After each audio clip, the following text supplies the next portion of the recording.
I would like to take this opportunity to express my thanks to my good friend, the Minister of Home Affairs of Austria, Johanna Leitner, for the real warm hospitality and the excellent cooperation we have not only today, but we had throughout the last 12 months. The fruitful discussions and, of course, the same way we approach the situation not only in Austria but all around Europe. Ladies and gentlemen, we are, as you all know, in the midst of one of the most challenging moments for Europe and for its member states.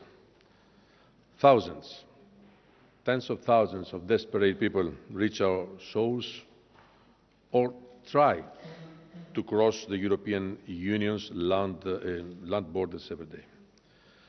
The vast majority are fleeing conflict, persecution and war, and are trying to reach the European Union in search of protection. This is not a momentary crisis which will eventually fade out. This is a very serious refugee crisis that will continue as long as war and conflict in our neighbourhood also continues. So let me be clear from the beginning. Europe has a duty to protect those in need. Offering asylum is not a courtesy. It's a responsibility stemming not only from our international obligations, but above all from Europe's humanitarian tradition and core values. We did not need to see the deaths at sea to remind us that we are human and we have a responsibility to offer help to those in need. We did not need to discover the 71 asphyxiated bodies to realize the magnitude of the crisis. But these tragic events and the appalling images should be a stark reminder for those who wrongly believe that this crisis does not or should not concern them. Austria has been directly impacted by the crisis, with the situation reaching a peak this weekend. And I can only praise your country for the relentless efforts to deal with this situation. I also want to praise all competent authorities at the local, regional and national level for their work in managing this challenge.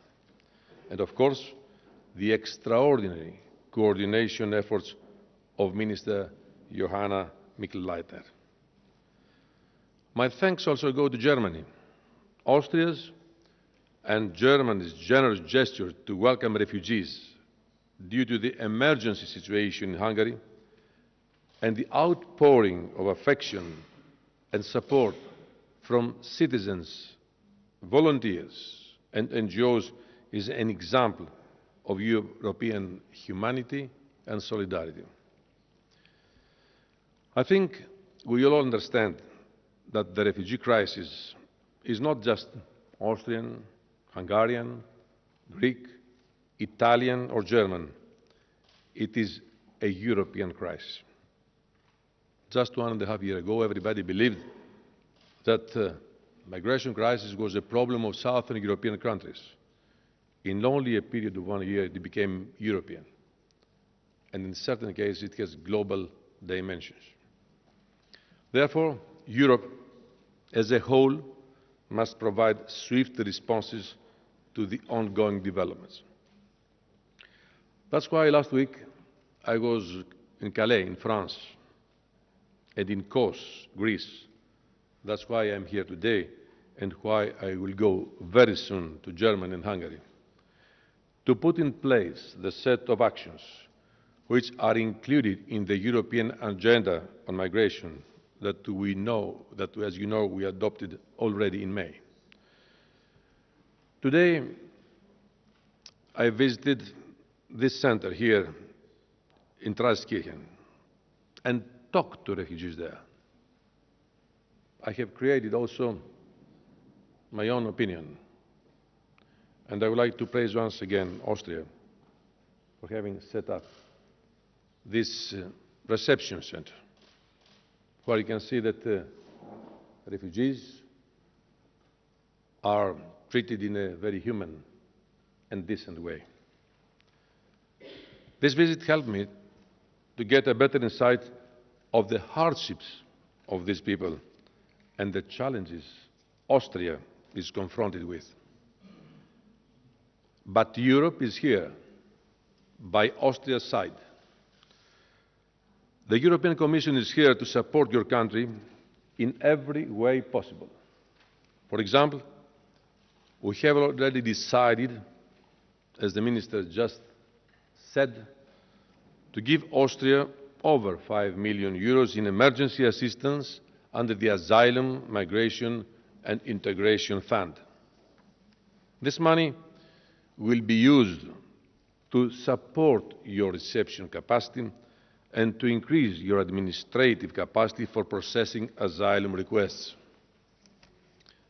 This emergency aid comes as an addition to the €97 million already allocated to Austria for the period 2014-2020 for the management of migratory and asylum flows.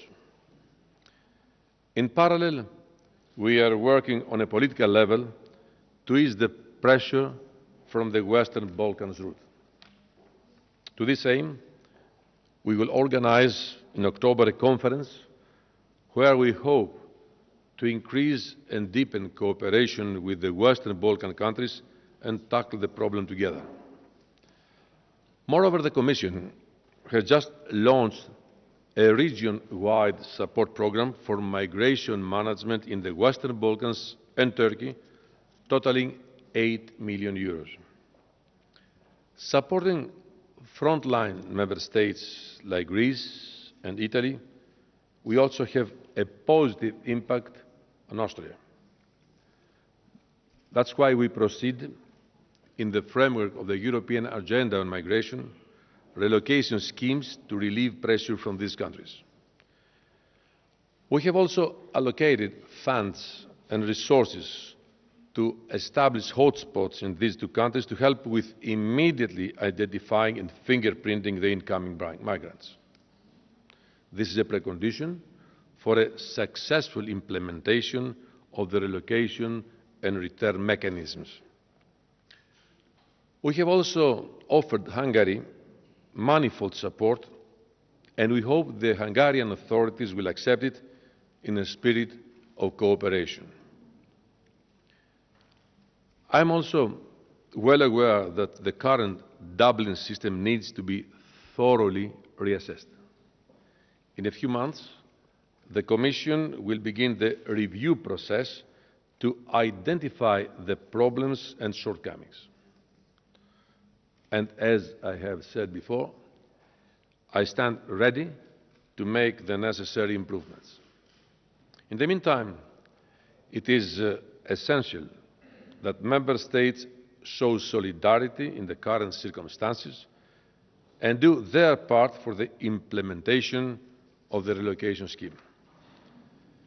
The European Commission is doing its part, and as a follow-up to the European Agenda on Migration, we have been working day and night in the last few weeks, preparing an elaborate package of further concrete measures. The President of the Commission, Jean-Claude Juncker, will present these measures on Wednesday in Strasbourg at his State of the Union speech in front of the European Parliament. I really count on the Member States to support them. One final but important point. We must do everything in our power to win the war we have declared against smugglers. But in order to win, we must work all together. We must pool all our available resources and strengthen our EU-wide cooperation. Just a few minutes ago, your experts shared with me your best practices in combating smuggling. I wish to congratulate them for the excellent work they are doing. It is a tangible example of Austria's support for our action plan to combat smuggling. Dear friends, the refugee crisis is not somewhere far away. It is happening right in front of us. It is knocking the door of one EU member state after the other. No member state in the European Union can address this issue alone. We can only overcome this crisis if we act as a true union, if we act with responsibility and solidarity. Europe cannot and will not turn its back on the member states in need of support or the people in need of protection. Anything else would be unworthy of the principles and values on which our common European project was built on. Thank you very much for your attention.